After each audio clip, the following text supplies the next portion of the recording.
PETA already exposes how animals are tortured by researchers, but how are they treated before they get to the labs?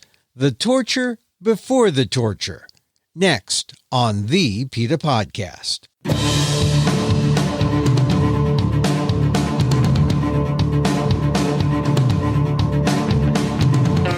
Welcome to the PETA Podcast. I'm Emil, Guillermo, your host for this behind-the-scenes look at PETA, the largest animal rights organization in the world. On today's episode, the companies that fulfill scientists' torture addiction by supplying them with live animals.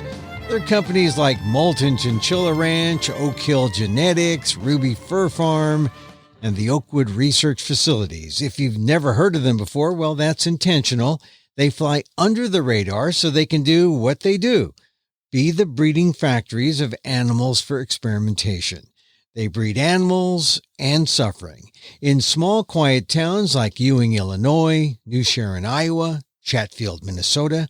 But now PETA has obtained from the regulators themselves, the USDA, photographs and videos that document cruelty to animals. PETA Vice President Dr. Alka Chanda of the Laboratory Investigations Department exposes the horror behind the labs on the PETA Podcast. We know what animals go through in labs is bad, and we have a hard enough time convincing people that they should care about that. But then there's this whole other place where the animals, before they get to the labs, how they exist before they get to the labs, that people don't even think about. That's right. And it's a really important part of the entire equation to see what happens in these facilities where animals are deliberately bred so that they can then be sold to laboratories. I think people care about what happens to animals in laboratories when you think about the torment and the caging and the unnatural conditions and the fact that it's anything goes and whatever the experimenter wants to do, they can do, without any pushback from the government, without any meaningful regulations to ensure some modicum of humane treatment. I think people care about that. But I think sometimes people will think, well, those are just, those are not invasive experiments, or they're not experiments where the animals are necessarily killed at the end. So maybe they're not so bad. And the thing that we want to, that we're exposing with this latest expose on animal suppliers is that, in fact, there's this other miserable world that people need to be aware of. Yeah. That's part and parcel of the whole industry. Yeah, that's something that I don't think people even begin to think about, right? I mean, they'll think about what's going on in the labs, but that's enough of a horror that sometimes I would imagine the animal suppliers get overlooked. That's exactly right, Emil. And, to be honest, we were quite shocked when we started looking at some of these facilities that breed animals. I go again to this is part and parcel of the big industry, because you can have really large corporations like Charles River Laboratories or Covance, and these are billion-dollar enterprises. And people will think, well, they're well-heeled, therefore, they must be doing some minimum. And that is absolutely false. When you go then and you look at the suppliers, you're talking about these ramshackle facilities. You're talking about animals being seen as inanimate widgets that are a means to the end, which is profit. And you see the manner in which these facilities, these supply companies, these vendors, cut corners, to the point that animals are not getting veterinary care. They're kept in ramshackle facilities. There's feces piling up. The cages are falling apart. There's mold everywhere.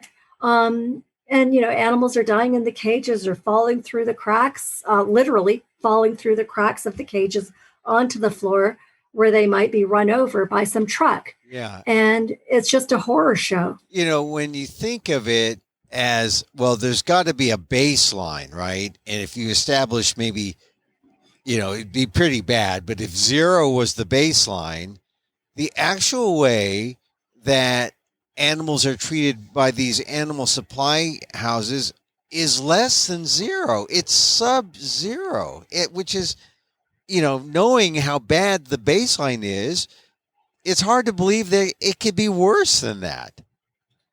Yeah, and I invite your listeners to come over to our website, PETA.org, and check out the feature. What we obtained were photographs and video footage from the U.S. Department of Agriculture. That's the agency that's supposed to enforce the Animal Welfare Act. And these were photos and videos taken by inspectors with the USDA. And so when they go around to these facilities to ensure compliance, they will take videos and take photographs when there are violations that are very serious. And so that's what we obtained. And it's incredible. Well, describe, as you say, the less than 0, below the baseline. Yeah. Well, describe some of these places, because on the website you name names, and once again, and it's important, you describe how these are USDA, this is USDA information, photographs taken by the inspectors. These are the regulators, and it's interesting to note, what did they do when they saw all this? But first, let's get to what they saw and what they documented. First of all, let's go to a place called Oak Hill, which is in Illinois. What did they find at Oak Hill Genetics in southern Illinois? Yeah, Oak Hill has long been on our radar because we would see these inspection reports, and they breed dogs and they breed pigs to then sell to laboratories. And what the inspectors documented is that there were feces-filled concrete stalls with no bedding, and there were lame, sick, and injured pigs who were suffering without veterinary care.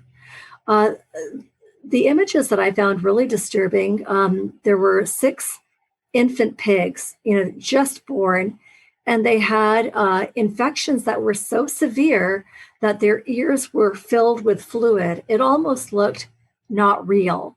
It was so bizarre. There was an older pig who was recumbent, and she couldn't get up. The whole time that the inspector was there, she wasn't able to get up.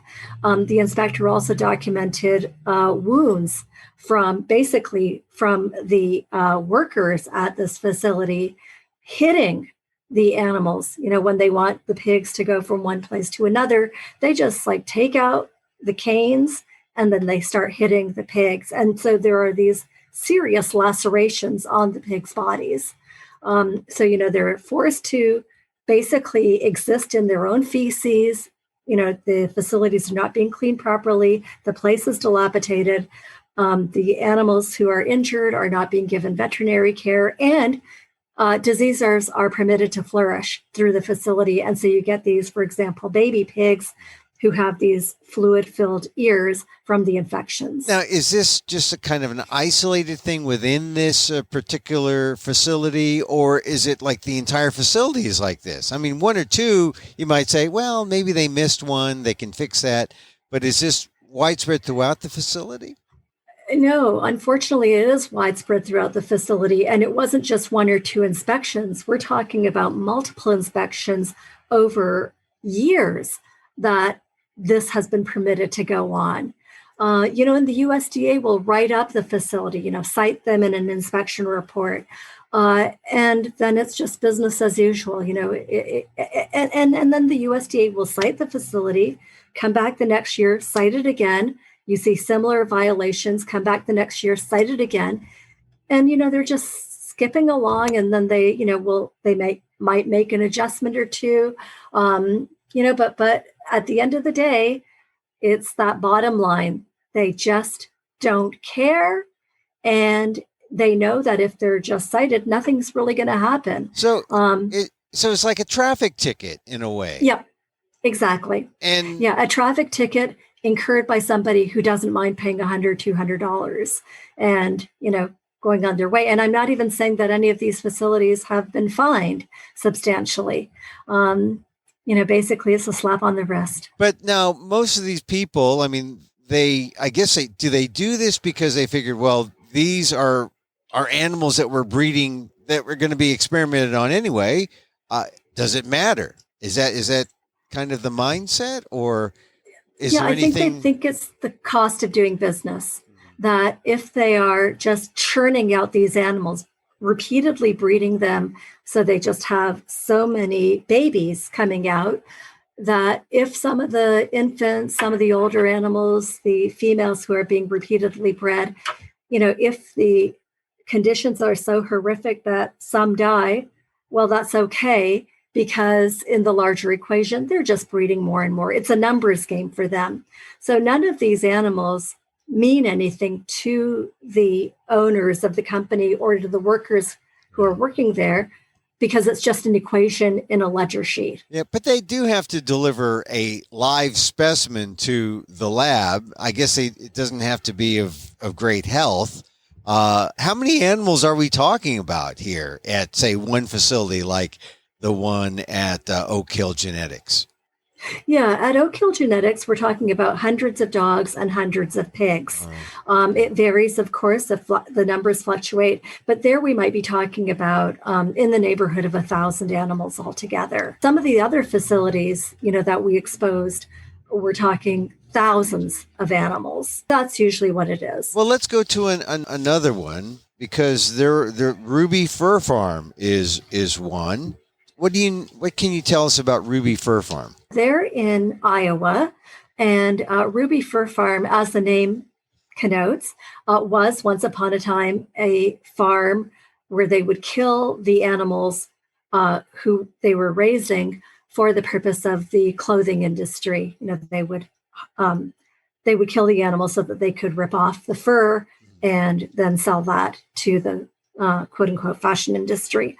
But they changed their business model so that now they sell the live animals to the experimentation industry. So we're talking about ferrets, raccoons, foxes, and skunks. And I think it's really shocking to people to hear that raccoons are used in laboratories, foxes are, ferrets are, skunks are. These are all animals who the experimenters somehow pull out from thin air, ways that they can exploit them and kill them in experiments. Are we talking about a lot of animals here at this Ruby Fur Farm? Yeah, again, we're talking about hundreds going into the low thousand numbers. And, we're talking about, just people can see the video at our website, but just to give the listeners sort of an image of what's going on, here we're talking about warehouses, many, many warehouses. So if people have seen factory farms, that's essentially what we're talking about. That's what this is. So here we have raised cages. These are wire cages. So wire all around you and on the, you're standing on wire. Right. So you have raccoons, for example, standing on wire for their entire lives, before either they die or they're killed or they're sold off to a laboratory. Those are the three choices an animal has. And it's really not their choice. It's a choice by the people who own the company. But they're in these suspended cages that are about 6 feet off the ground. And it's basically cage. As far as your eye can see and spanning across, it's under a roof. So you have a warehouse with all of these cages. So under one roof, you'll have hundreds of animals. They're all obviously defecating, urinating, and all of that goes onto the ground underneath. And what the inspectors documented was the feces piling up, feet of feces piling up underneath these suspended cages. So you can well imagine, this is not captured in the video footage or the photographs or the written word, but you can well imagine the stench. I mean, I would imagine that it's really difficult for somebody to go and visit there, and these animals live there. So you've got the feces, and because there's feces, you have all of these insects that come. There will be undigested food, and you're basically inviting various animals to come, whether you're talking about rats and mice coming in, and then, of course, a lot of insects. Then, because cleanliness is not the strong suit of Ruby Fur Farm, you're talking about water in the cages being covered with mold. And so the animals, if they're thirsty, which they're going to be when it gets really hot, they're forced to drink out of mold-filled containers. The cages were dilapidated with broken wires, so animals would get injured, because these cages are barely bigger than the bodies of the animals. It's like, imagine you're in a telephone booth, It's really hard to stay so still that you don't get hit by one of the sides of the telephone booth. And if there are protruding wires, you're going to get injured. Well, Alka, do these animals get out? How long do they stay in this condition? And are they allowed to live any kind of life outside of the cage? Oh, no. This is where they live, period. So if you're let's say a breeding raccoon, I should say a raccoon who is used to breed infants, to deliver offspring. If you're a raccoon who is put into that position, that's your entire life. Anyone who's familiar with puppy mills can imagine this. You think about the mother dog who is forced to deliver litter after litter after litter of puppies. She's there. That she's in that box for her entire life. And that's what's going on with the ferrets, the raccoons, the foxes, the skunks who are condemned to be breeders. That's where they are for their entire lives.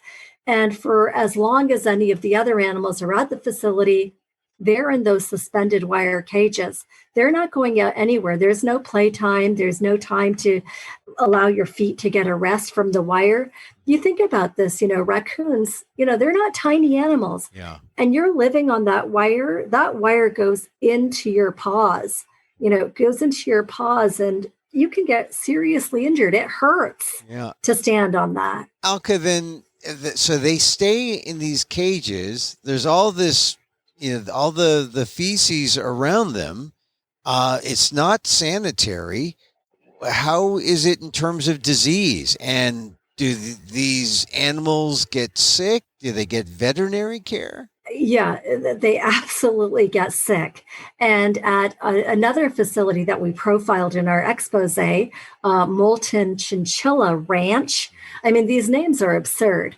Yeah. So Molten Chinchilla Ranch looks a lot like Ruby Fur Farm in the sense that you have the suspended cages. They're made out of wire. The chinchillas are standing on wire for their entire lives. And yes, your point is exactly correct, Emil, that, if an infection goes through, if because of the fecal conditions, the insects that are teeming through and running through the whole facility, the mold, all of this, if you get, like, as a result of that, a virus or a bacteria going through, it goes through everybody.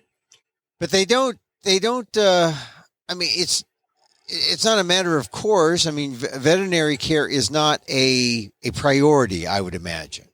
Or is it? No, it's absolutely not a priority. And to think about Molten Chinchilla Ranch, and that, by the way, is up in Minnesota, just outside of Rochester. Right. The federal inspectors there found chinchillas with open, untreated wounds, collars that had embedded into their necks. There were many animals who had their eyes crusted over because of the infection. So they would get the infection in their eyes. Many of them couldn't open either eye. It's just quite shocking. But then again, it becomes this issue of it's the cost of doing business. For them, the cost of conducting business is, okay, there are going to be these animals who are not saleable. You won't be able to sell them because they're sick. There are going to be a lot of animals who die, but so what? Because the chinchillas are, the female chinchillas who are being used for breeding are pumping out these babies. And, some of them die. You sell the others. Yeah. It's just the way it goes. And, a lot of these places are in really just remote areas, population 300. It's almost as if they are looking for these small places where this can sort of exist out in the open, but in these desolate, remote type of places, so as to not feel the, I guess, the either the concern nor the wrath of people who might look at these operations and say something's wrong here. Yeah, it's like any kind of factory farming where, factory farms exist in rural areas away from prying eyes.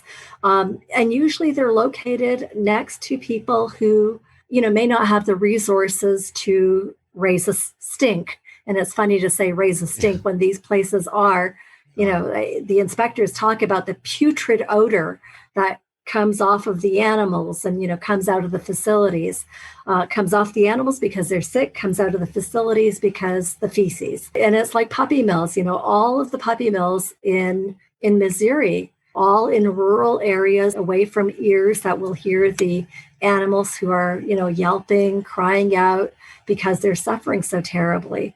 And I think that's by design. Yeah. And there's one other farm, or they're not really farms, they're research facilities is what they're called.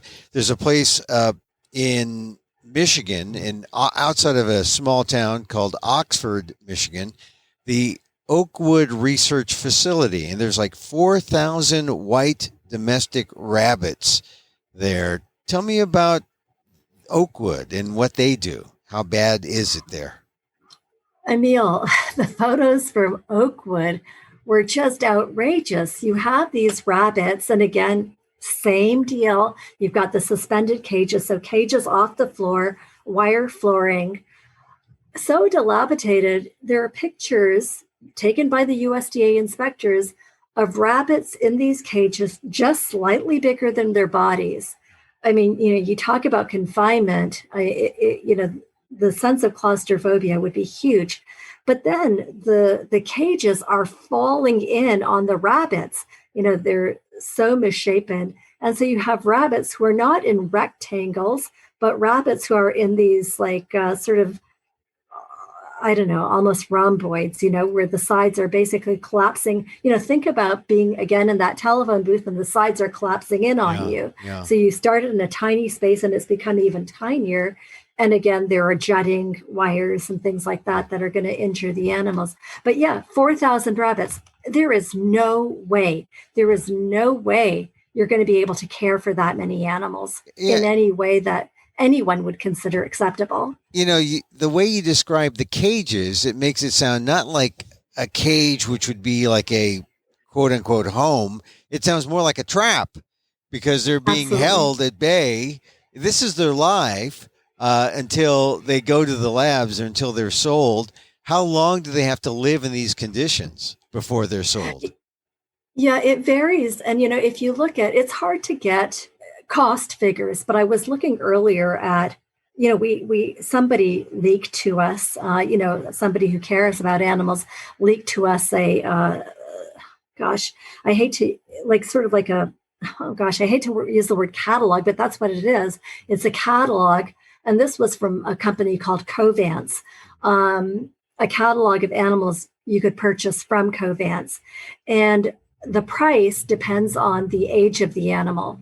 So, if I'm an experimenter somewhere, I might say, I'm going to do blah, blah, blah experiment. I want rabbits who are 6 months old, or maybe I want rabbits who are newborn.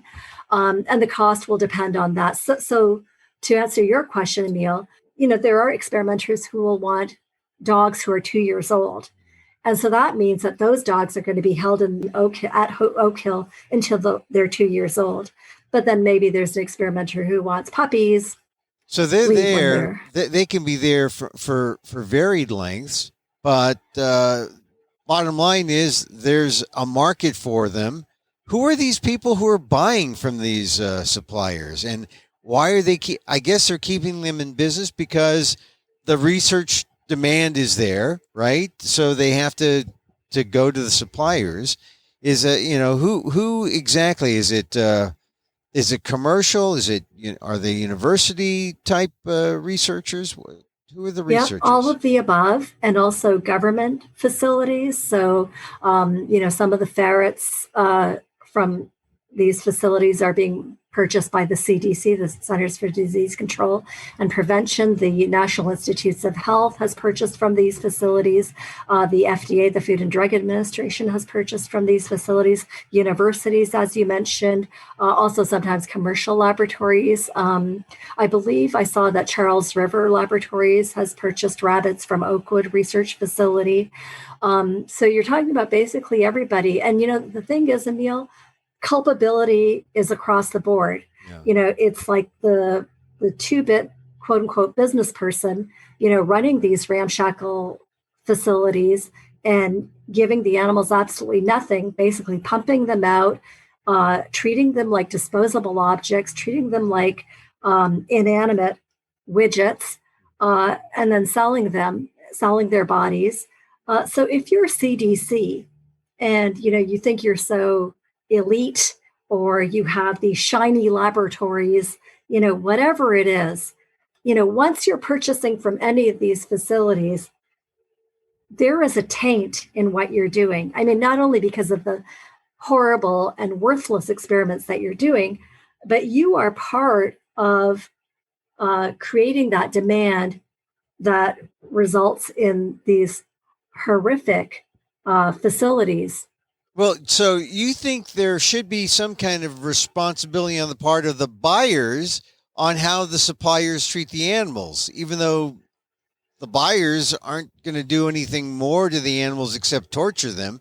What's their responsibility, you think? Their responsibility is huge. I mean, the ask that we always have to customers of these sorts of companies is look for better ways. Stop using animals. The data is abundantly clear that using animals does not advance our scientific knowledge. It hasn't helped treat human disease. There is so much data around that, 95% failure rate if you're talking about testing pharmaceutical drugs and whether they're safe and effective for human beings. 90% of basic research, much of which involves animals, never translates to clinical findings for human beings, treatments or cures. So our first ask is use human relevant methodologies to do your research. Just stop using animals. But if you're going to, we don't really phrase it this way, but the idea is if you're going to use animals, don't be supporting these. This company, you have to realize that there's a culpability. So before we started focusing on these 4 companies that we've talked about, we had secured some video footage and photos from the USDA of a dog breeding facility, which is in Cumberland, Virginia. And at this dog breeding facility, which had been owned by Covance and is now owned by Envigo, we saw that dogs were being bred in horrific conditions, ramshackle cages. The dogs were not socialized. They were frantic. There were dogs, with tumors on their mammary glands, the size of an orange. There were dogs who had open wounds on their bodies, weren't given veterinary care. That particular facility has thousands of dogs. And there's just no way to care for them properly. If I'm Virginia Tech now, the university, and I'm buying dogs from what is now Envigo, there is culpability with me on giving my money, $700 for a dog, to this deplorable company that can't even give veterinary care to the dogs. Well, how about their science? I mean, if they don't care about care because they figure, well, we're going to torture them anyway, should they care, or is there any way that how these animals are treated, especially on psychological or behavioral type of studies they might do, would that impact the science that the researchers do? You're absolutely correct, Emil, and that's a really important consideration, because if there are obviously the psychology experiments, because these are animals who've been traumatized, by the way in which they've been bred and raised and caged. So there's going to be that dimension. And then on top of that, we know that when there's trauma that impacts, metabolism, immunological issues, a whole host of issues. And so those are considerations as well. These are animals who've been traumatized, and therefore they're going to have all of these issues. That's going to be background in any kind of work, even not psychological, but physiological work that's being done. If you're looking at immunology experiments, that the fact that these animals were raised in such deplorable conditions is going to have an impact on that. So bad supply houses or bad supply centers could equal bad data. You got to chuck it all and start over and maybe begin without the animals.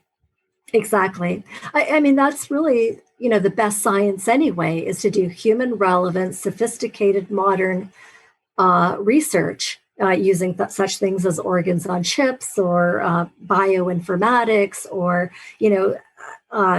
we like to point out that the entire human genetic map is now on the internet. If we have that kind of data, you put the power of supercomputing over all of the databases that we have on how we respond to different chemicals.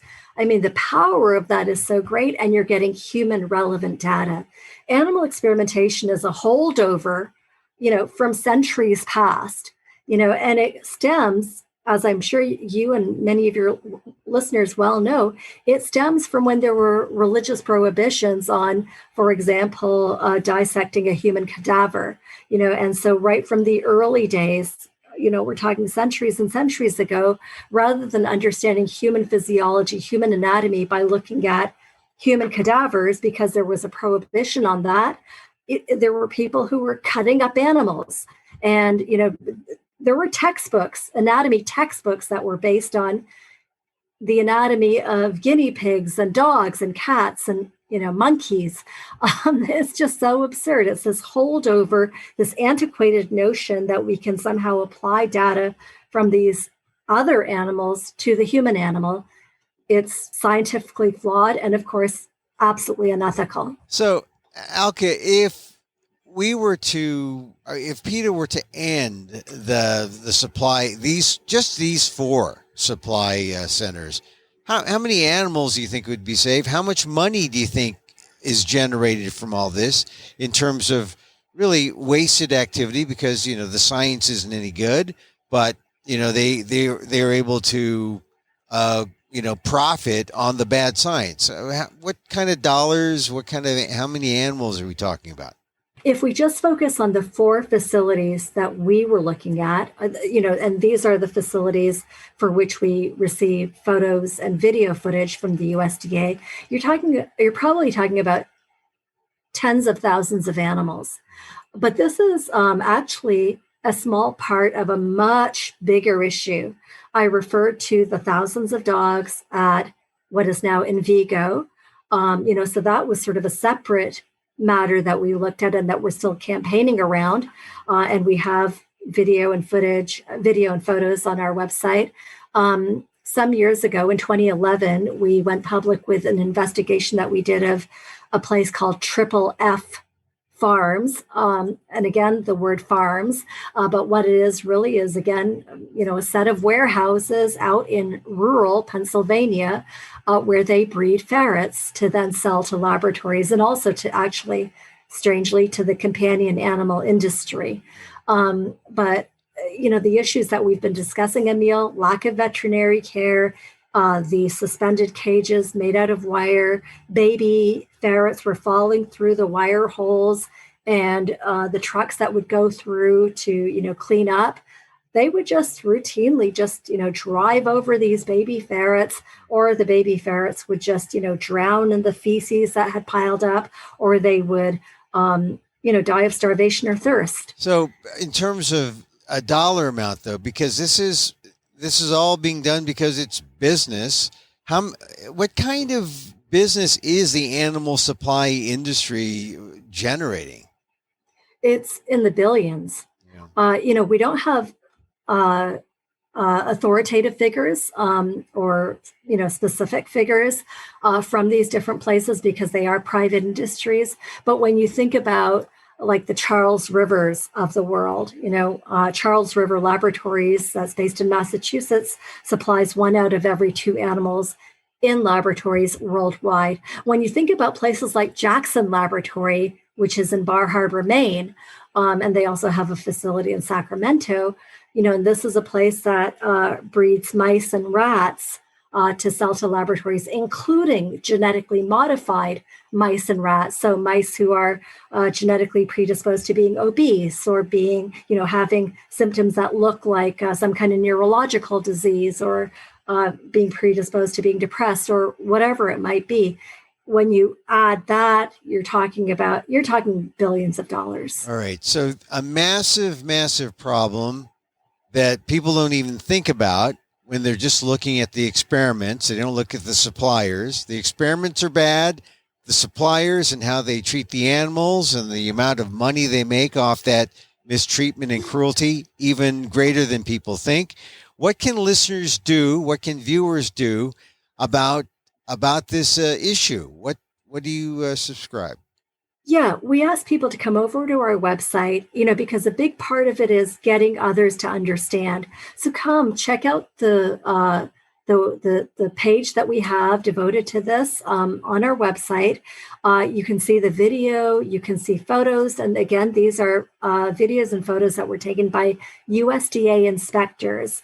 You'll see that we have a petition there because we are calling on the USDA to basically cancel the licenses of these facilities. They've shown that they cannot, either they cannot or they will not, or they're not interested in abiding by the very minimal animal welfare standards that exist in the regulations. They just can't do it, or they're not able to do it, or they don't want to do it. It's one of those things. But in any case, whatever it is, the fact is that the laws that exist in the Animal Welfare Act, these regulations, the standards, they reflect what the American population expects. That if animals are going to be bred, to be sold to laboratories, there are certain standards, and that means they have to be given veterinary care. They can't be drinking water out of like a container that contains mold. They can't be forced to exist on wire cages where their feet are being injured and they're not getting veterinary care. They can't be forced to exist in cages where there are feet of feces built up underneath and they have to inhale this, all day long. So, Alka, should people who want to see this end, what should they be asking for? That the USDA come out with stronger rules or adhere to rules, make them harder, or should this practice of supplying animals and hence the research with animals end? What we're asking the USDA to do is to yank the licenses, because if the USDA took away the licenses for these companies to operate their facilities, that would mean that those facilities would have to fold. They couldn't continue carrying out their business. And that has ramifications for the larger industry, in the sense that means that other companies will see that this will not be tolerated. I'll be the first to admit that the standards are not enough. It's hardly, crossing a reasonable bar to say, oh, you have to give veterinary care to sick or injured animals. I mean, that's the lowest of the low bar, but these facilities aren't doing that. And so if the USDA yanks the license, it sends the message to everybody that at the very least they have to do this. And hopefully that means that fewer bad actors will be drawn into this business, thinking they can make a quick buck off the back and off the suffering of vulnerable animals. So that's the start. And what we're hoping is that as animals become less available, that the experimentation industry starts taking seriously the fact that using animals doesn't help anybody, and what they need to do is switch to a better way. Yeah, and Alka, once again, where can listeners go? PETA.org, or what website should they go to see this story about what what PETA is exposed at the animal supplier level? Yeah, people can head over to PETA.org/supply, and that will take them to our website. So that's PETA.org/supply, and that will take us over to the headlines page. All right. Well, Dr. Alka Chanda, thank you very much for letting us know about what PETA has exposed. I really appreciate you being on the program, Alka. Let's hope that people see what's going on at the animal supplier level and hope that even spurs a greater call to end any research at the laboratory and research level. Thank you so much, Emil. It was a pleasure as always.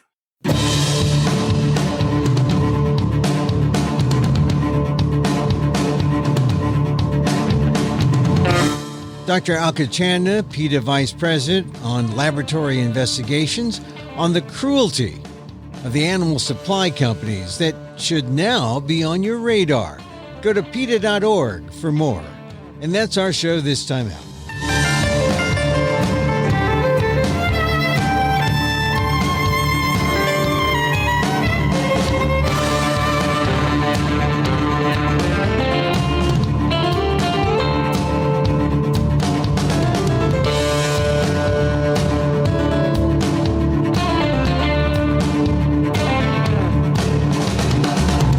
You can contact us at PETA.org. You can find me on Twitter at Emil Amok, that's EMILAMOK, or on amok.com, AMOK.com, or see my work at the Asian American Legal Defense and Education Fund, that's ALDEF, AALDEF.org/blog.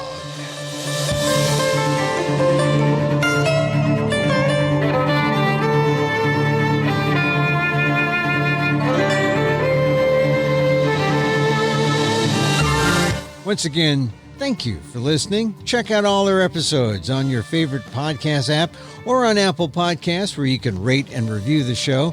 It helps get the word out about the issues you care about. Our music is provided by CarbonWorks. Check them out on YouTube.